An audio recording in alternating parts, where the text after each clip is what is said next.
My name is Lily, and I come from a prosperous family in a quaint English countryside. I was born after my parents waited for 10 long years, making me the center of their world. As their only child, I was cherished and protected beyond measure. It felt as if their lives were intertwined with my every breath. When I was around 7, a new neighbor moved into the empty house next door. She was an elderly widow, about 60, with no children of her own. Lonely and seeking companionship, she frequently visited our home and soon became like a sister to my mother. Each time she came over, she would look at me in a way that made me uncomfortable. When she called me over, my mother would scold me for hesitating. "Lily, go to Mrs. Jones when she calls you. She's so kind and has no children.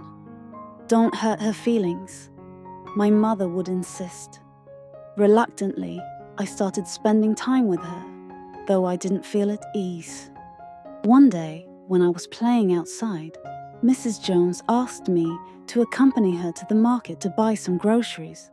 She promised to take me to a nearby fair and buy me a beautiful doll. The idea of the fair and the doll was so enchanting that I agreed, though I hesitated at first. I didn't tell my mother, as Mrs. Jones insisted we leave quickly. She chose a secluded path through the alleys, away from the main roads. After what felt like a long walk, I asked her how far we were from the market. She assured me it wasn't much further and promised we'd go to the fair first. At a corner, a man she referred to as her brother was waiting. She handed him a few coins and told him to take me to the fair to buy the doll while she finished her shopping. I, naive and excited, went along with the man. However, instead of a fair, he led me to the train station. He bought me a doll from a small vendor there and convinced me to board a train for a fun city tour. The bustling platform and the sound of the train's whistle overwhelmed me. Holding the doll tightly, I followed him onto the train, unaware of what lay ahead. Hours passed, and the scenic view outside kept me distracted. Eventually, the reality of being far from home dawned on me, and I started crying. The man tried to console me with sweets, but his words and gestures felt empty.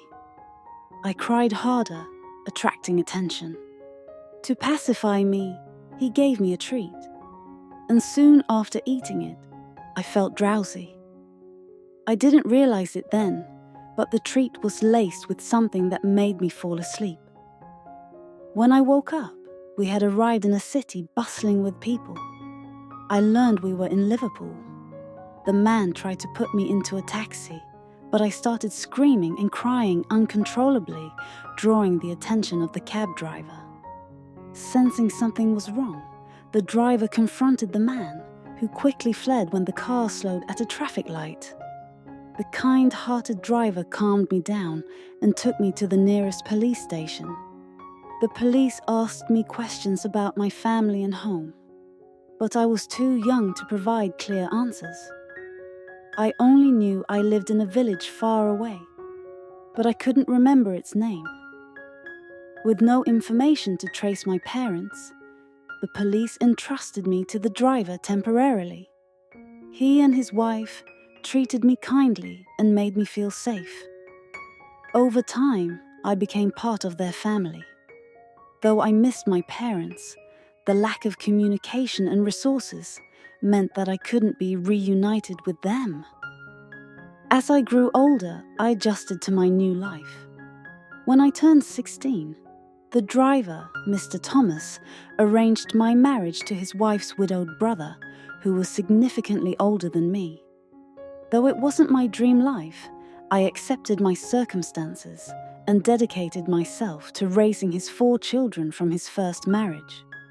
Over time, we had 3 children of our own, creating a large and blended family. Years later, my husband passed away, leaving me to care for 7 children. Life was challenging, but I found strength in my role as a mother. Even now, memories of my parents and the life I lost haunt me. I often think of Mrs. Jones, who entered our lives under the guise of friendship and tore me away from my family. Though life has taught me resilience, I still pray no child ever faces the betrayal and separation I endured. Feel free to share your thoughts about this story, and also share this to your beloved ones as a lesson for life to take care of their children, so that no life be crumbled and no child lost happiness and family ever. Subscribe One Woman, One Story channel for the next story soon.